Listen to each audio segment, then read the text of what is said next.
아멘. 전도를 하다 보면 여러 가지 그 반대 질문이라 그러죠. 이제 그분들이 가지고 계신 나름대로 난 이런 게 이해가 되지 않아요.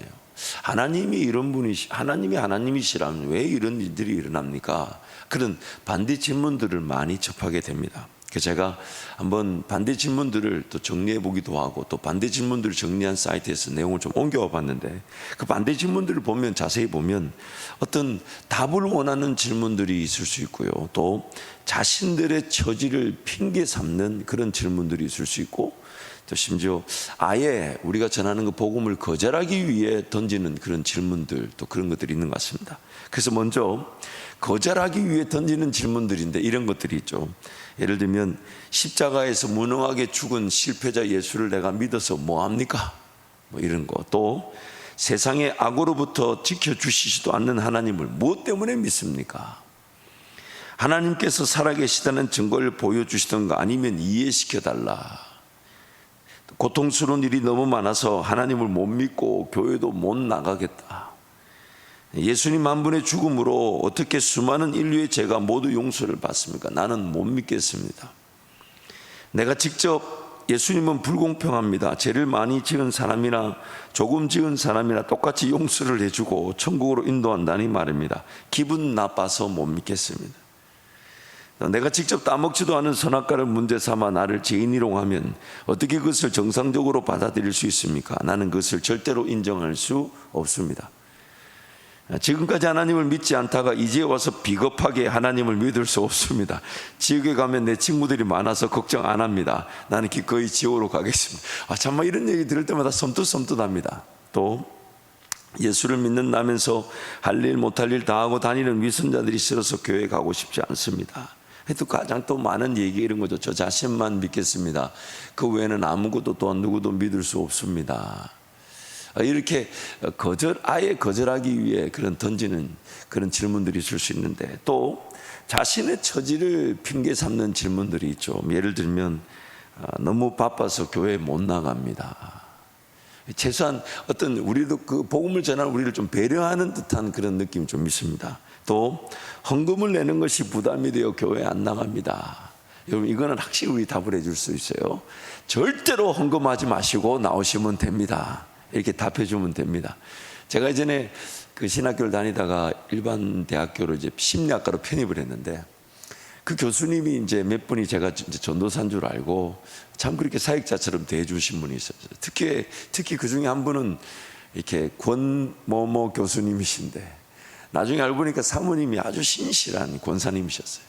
근데 이분이 이제 신앙생활 잘 못하니까 약주만 드시면 저를 부르셨어요. 택시도 못 믿는다, 뭐 대리도 못 믿는다, 전도사만 믿을 수 있다. 전도사가 운전하는 차만 믿을 수 있다고 꼭 저를 부르셨어요. 그러면 제가 그 뭐 교수님이 부른데 안 갈 수 있습니까? 그래서 이제 가서 옆에서 들어드리고 또 술도 좀 따라 드리고 또 들어드리다가 근데 그분이 꼭 차에 타서 자기 집에 내리실 때 하는 레파토리가 있습니다. 그게 뭐냐면 김 전도사, 내가 돈이 없어서 교회를 못 간다. 내가 또 헌금할 돈이 없어서 교회를 못 간다. 그러니까 그 약주 드시면 지금 거의 뭐 사실 이렇게 맨정신이 아니신 분한테 제가 달래 헌금 안 하시고 오셔도 됩니다. 절대로 헌금하지 마시고 부담되시면 그냥 오셔도 됩니다. 그렇게 말했던 기억이 나는데 사실 좀 궁금해요. 지금 신앙생활 잘하고 계신지 안 하고 계신지. 또 이런 신세 한탄이 있을 수 있죠. 저는 죄가 많아서 하나님을 믿을 수 없습니다. 그래서 제가 꼭 이렇게 대답해 드립니다.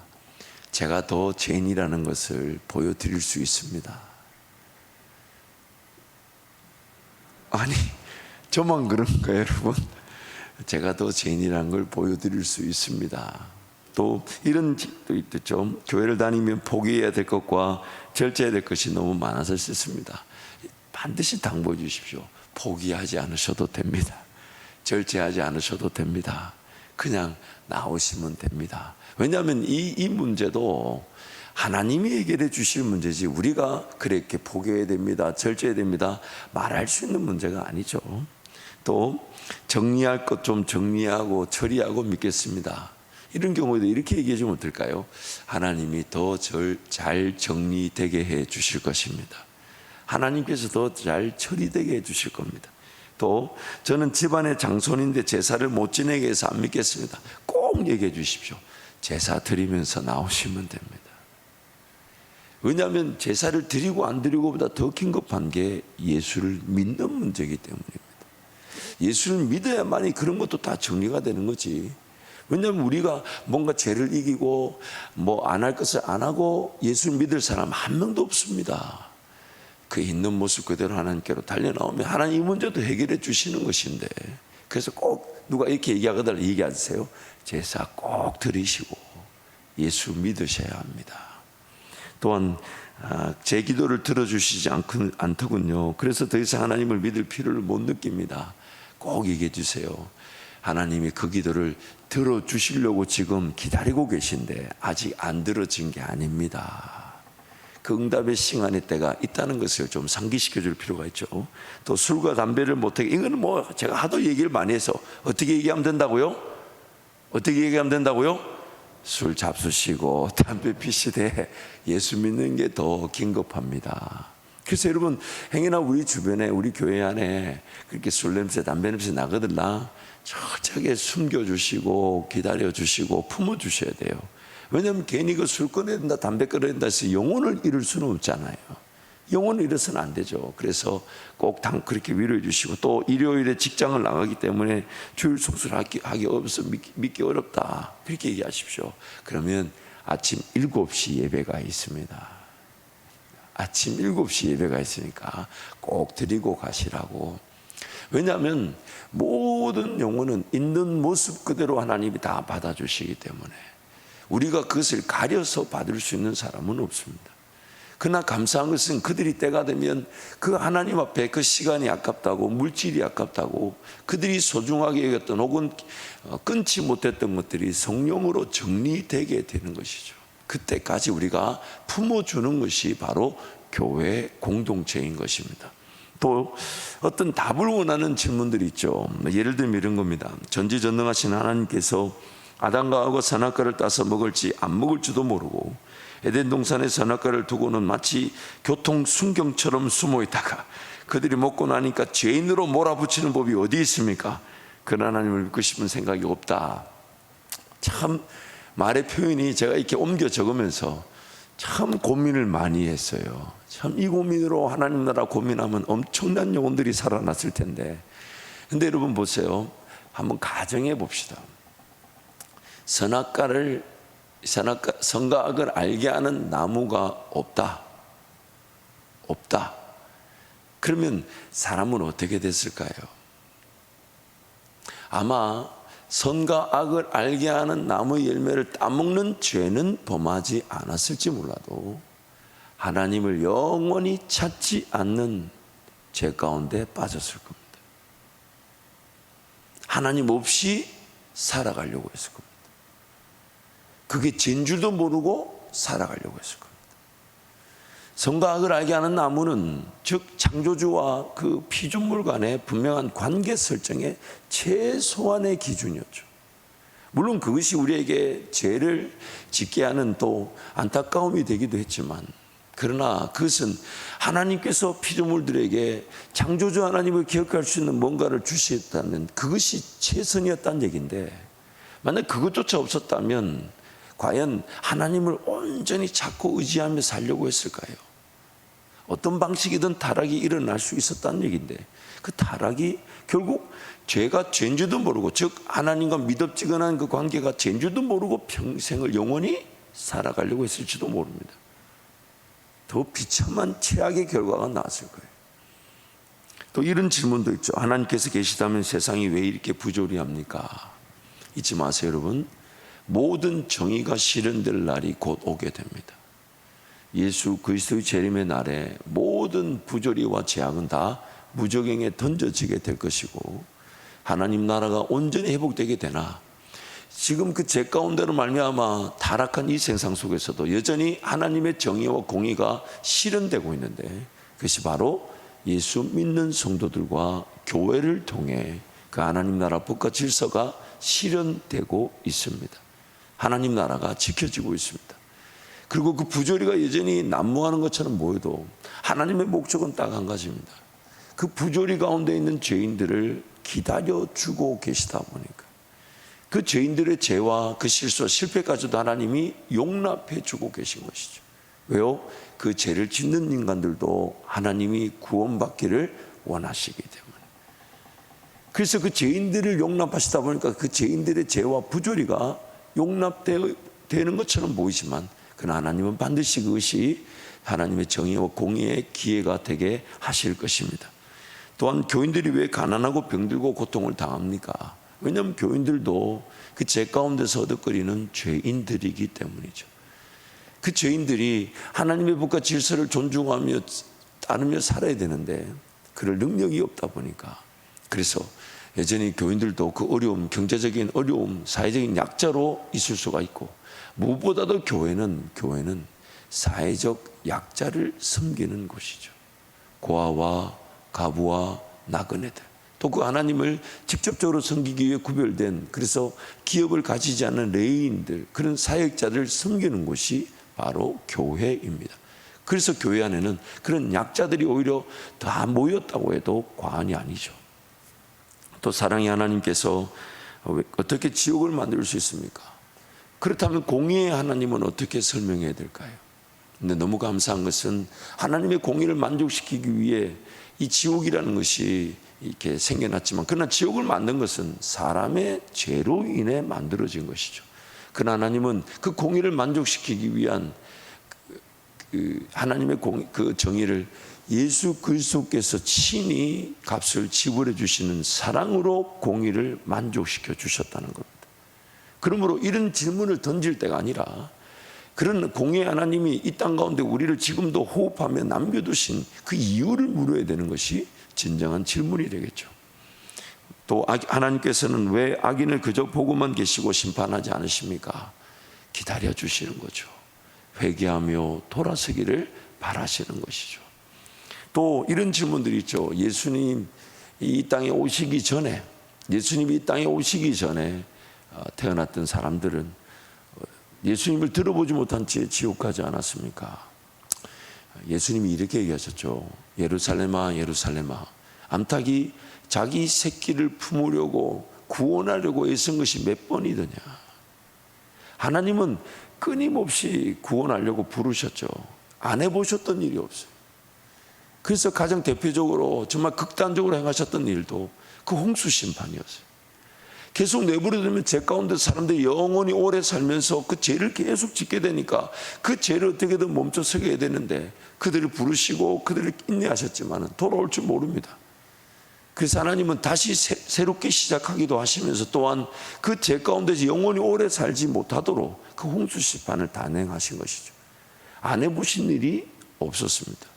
끊임없이 불러주셨고 끊임없이 차셨고, 노아의 가족들로 인해서 하나님을 인정할 수밖에 없는 사건을 겪었습니다.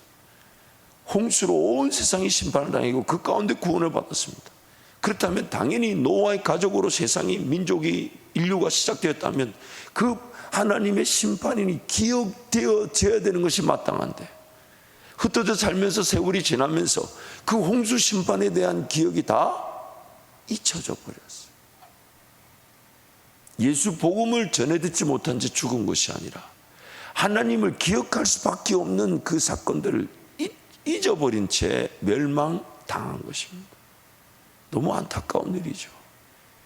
이렇게 이런 복음을 전하다 보면 지금 우리가 받은 복음이 얼마나 귀한지 알게 됩니다. 더군다나 구약 이스라엘 백성들의 이야기를 듣다 보면 오늘 성령 하나님과 함께 동행하며 살아가는 이 은혜가 얼마나 큰 은혜인지, 물론 막중한 책임감을 느껴야 되는 일이기도 하지만 우리에게 주신 이 은혜가 얼마나 귀한지 모릅니다. 그래서 천사들도 흠모한다 그러고요. 히브리서 11장 말씀에 하면 우리가 아니면 하나님의 그 온전하신 그 은혜를, 구약의 모든 예수 그리스도를 바라보며 죽었던 신앙의 선배들은 온전하지 못한 채 버려지게 된다는 거예요. 우리가 아니면, 예수 그리스도의 사랑으로 성령 충만한 지금 이 시대 이 누리는 은혜가 아니면 구약의 모든 사람들이 그들은 불완전함으로 다 끝나고 말았다는 거예요. 또 이런 질문들도 있죠. 최근에 들어서 정말 안타까운데 그런 사고가 일어나면 안 되지만은 세월호 사건 같은 것들 왜 하나님 막아주시지 않습니까?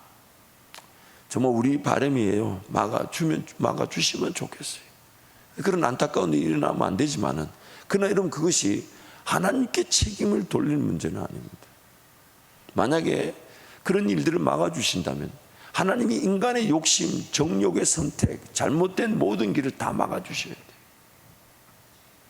또한 그런 일들이 막아지지 않았다는 것은 우리에게 무엇을 말하냐면 여러분 그런 내가 범죄한 일을 하나님이 막아주신다면 우리는 끊임없이 범죄만 하고 살 겁니다.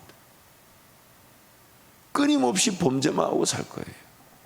하나님께서 그런 일들을 통해 우리에게 가르쳐 주시는 것이 무엇이냐면 그 하나님의 그 공의와 질서라는 것이 분명히 존재하며 하나님의 사람들이 삶을 살아가면서 정말 삶에 대한 거룩한 책임감을 느끼며 하나하나 선택하고 결정하는 일에 하나님의 지혜와 은혜를 구하며 살아가기를 하나님이 바라시는 것이죠.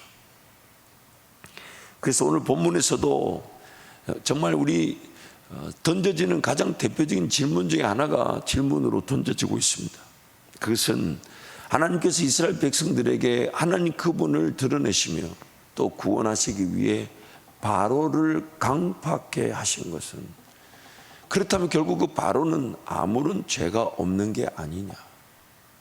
출애굽기 말씀 지금 우리가 통독을 통해서 말씀을 읽으면서 출애굽기 말씀 지난주에 읽었어요.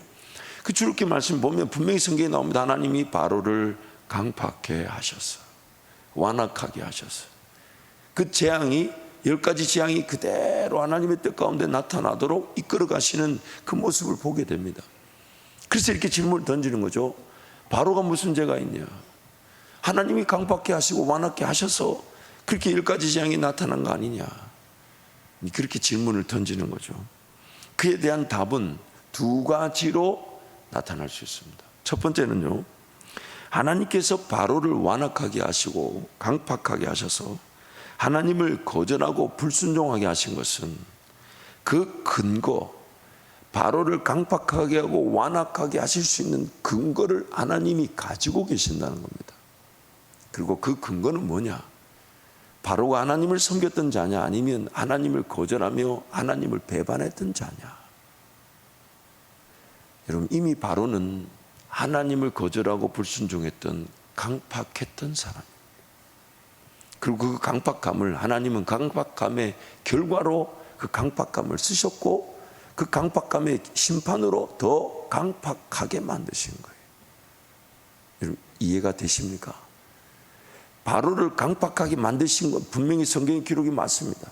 그런데 하나님께서는 바로를 강팍하게 하신 근거를 갖고 계시는데 그것은 바로 바로의 죄악을 근거로 그에게 심판하신 것.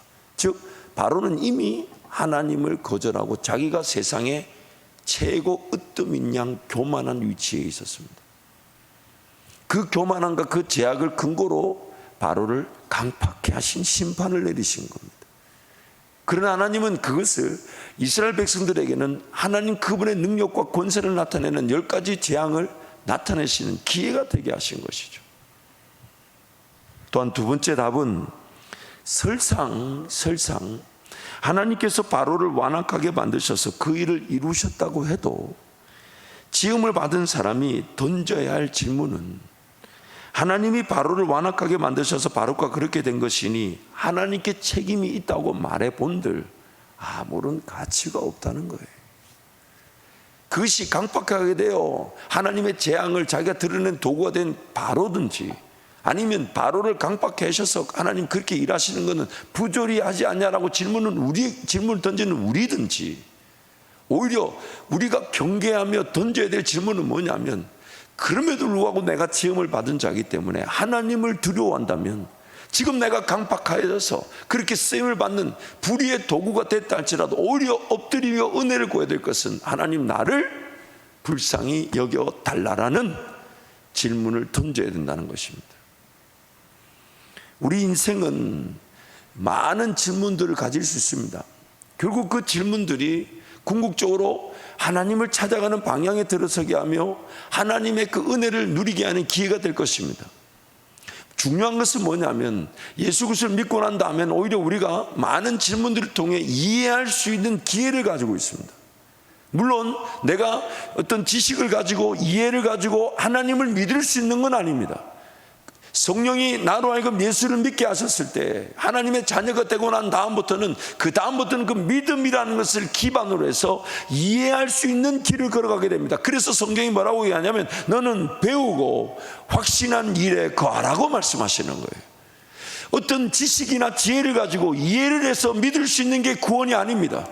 성령께서 나로 하여금 믿어지게 하셔서 죄인됨을 깨닫게 하셔서 거듭나고 난 다음에는 이제 성령 하나님 나에게 이해의 길을 걸어가게 하시는 거예요. 말씀을 듣고 말씀을 묵상하며 그 말씀을 통해 상고하고 그것이 과연 그러한가?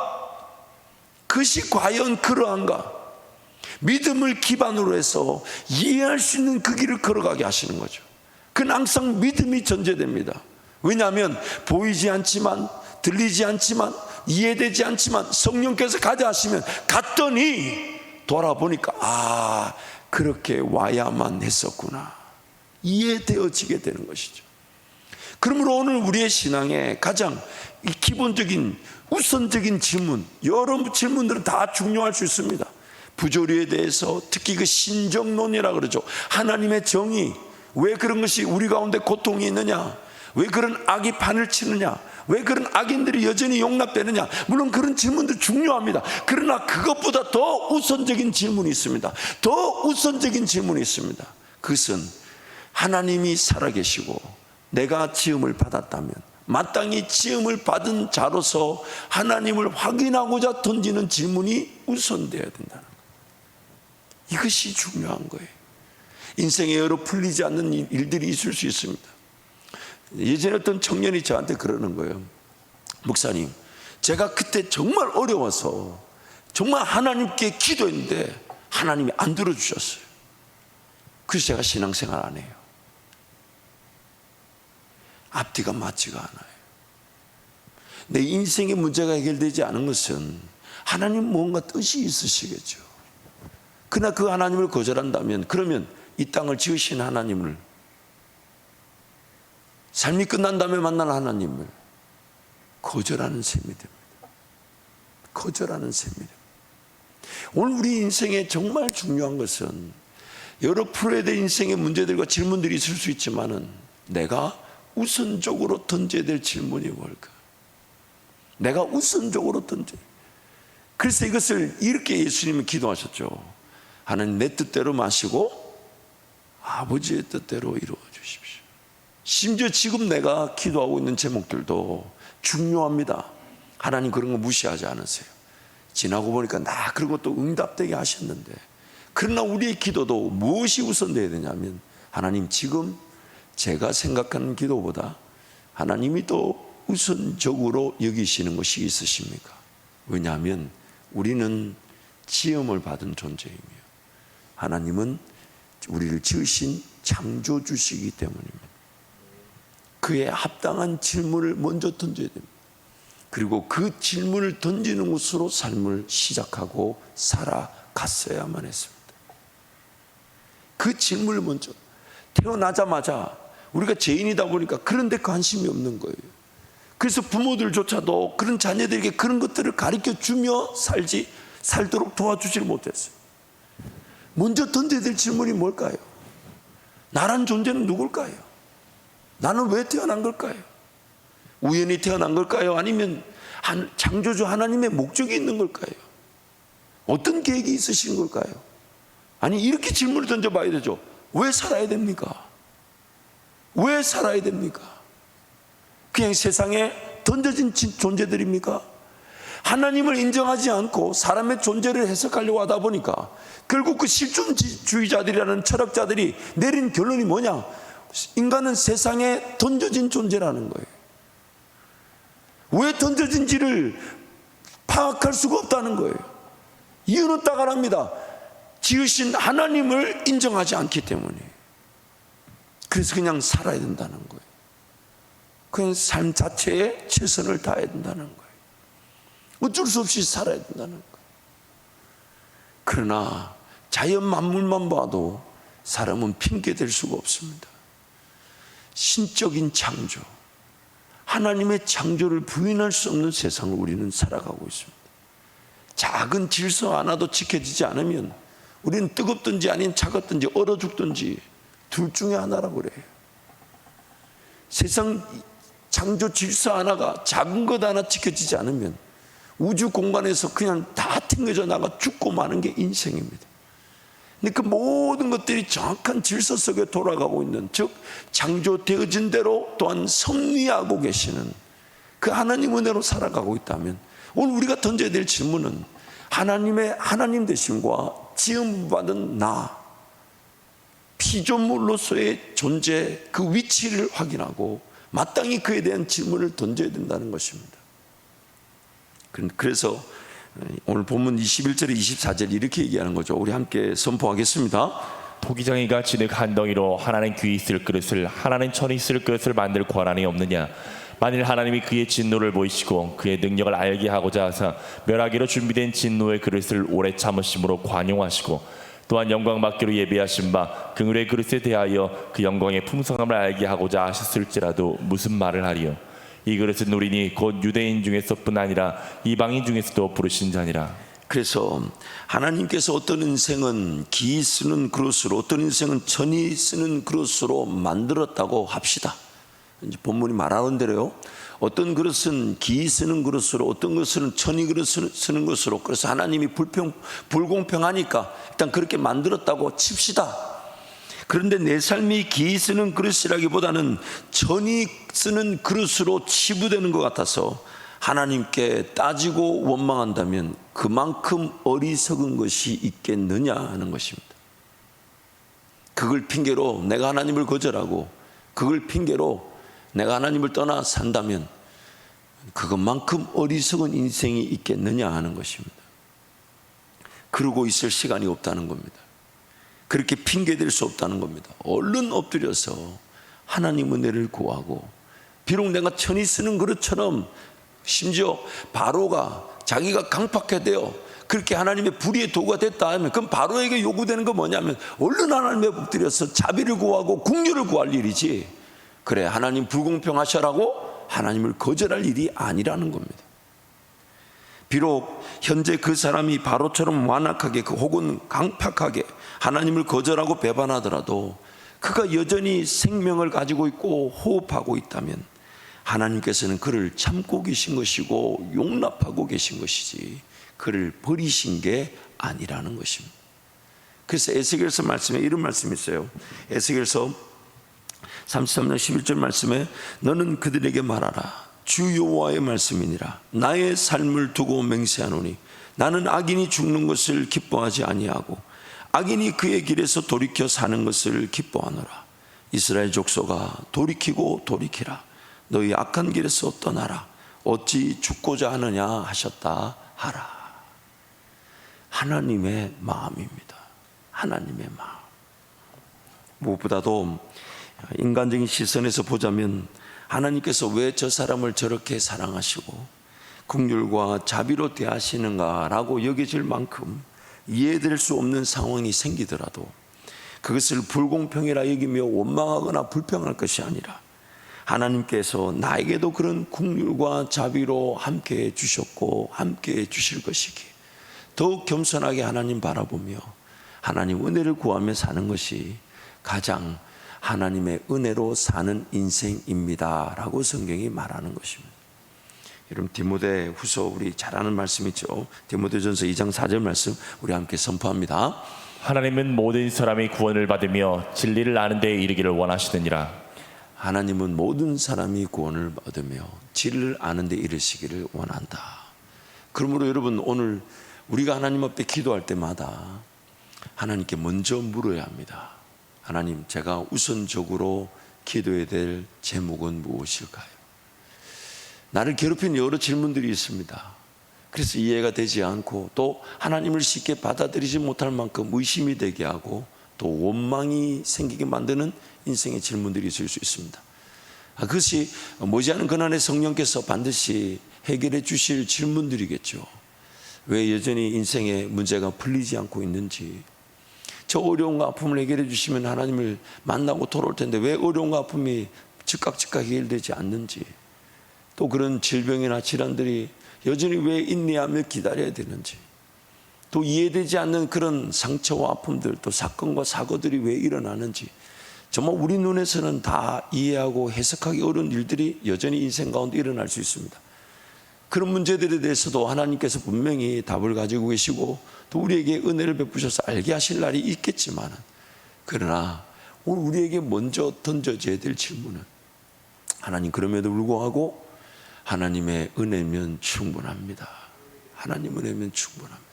하나님, 제가 피조물로서 마땅히 던져야 될 질문이 뭘까요? 아마 그 궁극적인 질문은 이 한 문장, 이 하나의 질문으로 기결되게 되겠는데, 그 질문이 뭐냐면, 과연 하나님은 누구십니까? 과연 하나님은 어떤 분이십니까? 그 신비하고 신묘막측한 인생의 수많은 질문들을 하나님은 다 알고 계시고 그 해답을 갖고 계시면서, 그러나 그 오리무중에 빠질 것 같은 인생으로 하여금 기어이 건져내시고 이끌어 가시는 그 하나님의 신묘막측한 그 은혜를 우리 누리며 살아왔습니다. 그래서 어떤 질문에 답을 구한다기보다는 하나님 그분을 알고자 하는 것이 아마 우리 궁극적인 가장 우선적인 질문이 되는 것이죠. 그래서 사도 바울이 그렇게 얘기한 것이요, 내가 예수 그리스도를 아는 지식이 가장 고상하여 모든 것을 다 해로 여긴다. 결국 우리가 던져야 될 질문은, 하나님은 어떤 분이십니까? 하나님은 나에게 어떤 분이십니까? 하나님은 오늘 나에게 어떤 은혜를 주기를 원하십니까? 하나님은 나에게 오늘도 어떻게 영광을 받기를 원하십니까? 그게 바로 오늘 우리가 던져야 될 질문이며, 그 질문을 통해 우리는 더 깊은 하나님 은혜 자리로 달려가게 되는 것입니다. 우리 찬송할 텐데